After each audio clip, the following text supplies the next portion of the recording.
Halo teman-teman, yuk belajar terkait studi in vitro absorpsi asam salisilat dengan metode usus terbalik. Teman-teman di sini pasti bingung ya. Sebenarnya setelah obat diminum, obat itu nasibnya di dalam tubuh kita bagaimana ya? Nah, salah satu prosesnya adalah absorpsi. Jadi bagaimana sih mekanisme dari absorpsi obat itu sendiri? Absorpsi obat adalah suatu proses pergerakan obat dari tempat pemberian menuju ke aliran darah. Mekanisme absorpsi obat melalui difusi pasif dipengaruhi oleh pKa obat, pH tempat absorpsi, dan juga fraksi obat yang tidak terionkan.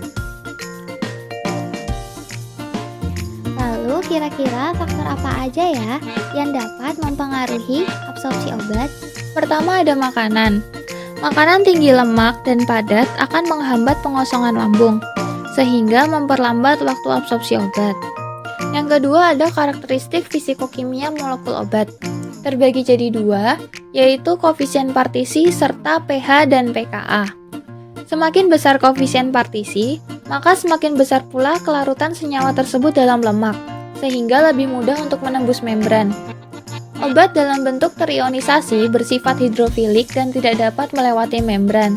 Sedangkan obat dalam bentuk molekul bersifat lipofilik dan dapat menembus membran sel dengan mudah melalui difusi sederhana. Yang ketiga ada lingkungan saluran pencernaan.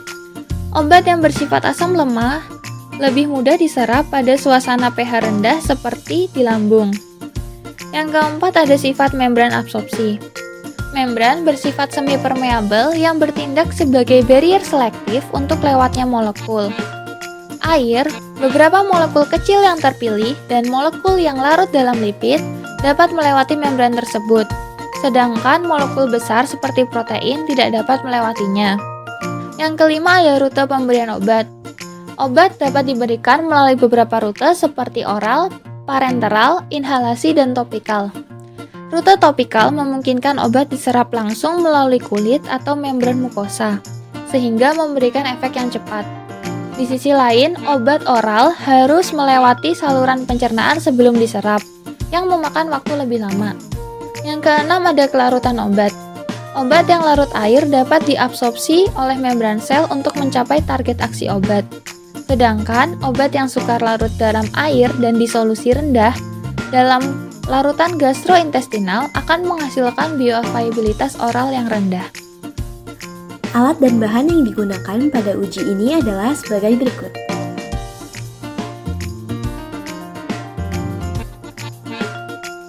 Nah, sebelum kita masuk ke bagian studi mengenai uji usus terbalik, kita akan menyinggung sedikit terkait Lipinski's Rule of Five.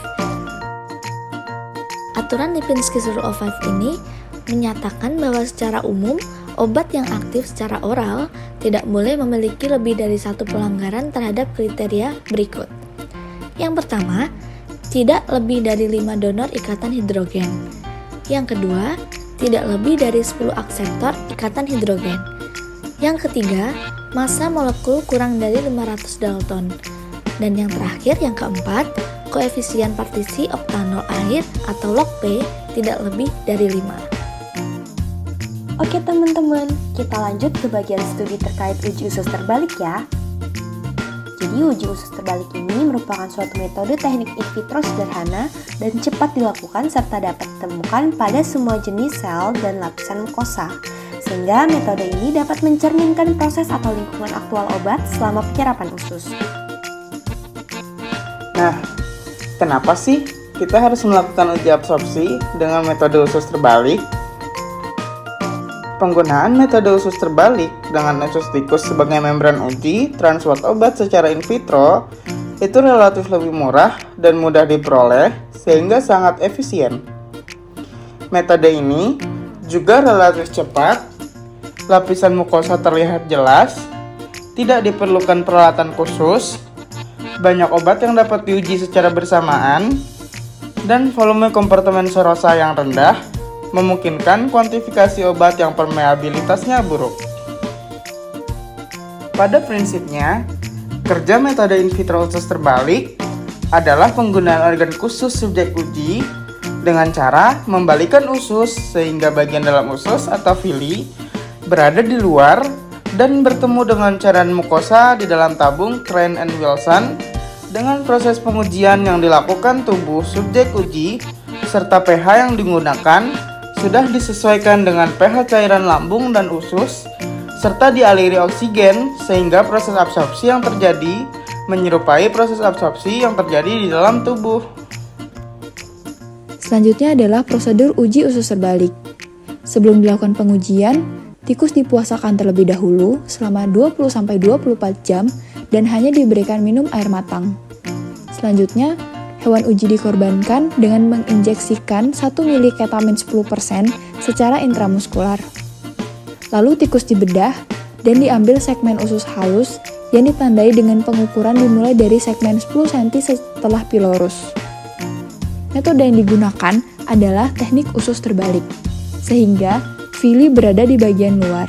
Percobaan ini dilakukan pada suhu 37 derajat Celcius. Pada kompartemen mukosal diisi dengan 75 ml larutan asam salisilat dalam pH 1,2 dan pH 7,5. Lalu dalam kompartemen serosal diisi dengan 1,4 ml larutan NaCl fisiologis dan usus yang sudah berisi cairan serosal dimasukkan ke dalam tabung Crane and Wilson yang sudah diisi larutan mukosal dan dialiri gas oksigen dengan kecepatan 100 gelembung per menit. Selanjutnya, tabung diinkubasi dalam penangas air dan sampling dilakukan selama 4 kali dengan selang waktu 15 menit. Kemudian, pada 1 mili sampel ditambahkan 2 mili larutan BaOH2 dan 2 mili larutan ZnSO4 dan dilakukan sentrifugasi dengan kecepatan 3000 rpm selama 10 menit. Lalu, pada bagian supernatan dibaca absorbansinya secara spektrofotometri.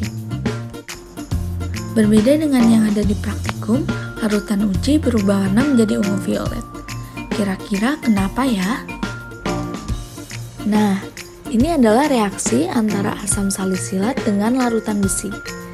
Senyawa asam salisilat ketika direaksikan dengan larutan besi 3 klorida akan terbentuk senyawa kompleks ferisalisilat. Reaksi ini yang menghasilkan perubahan warna menjadi senyawa kompleks violet yang disebabkan karena pembentukan ligan.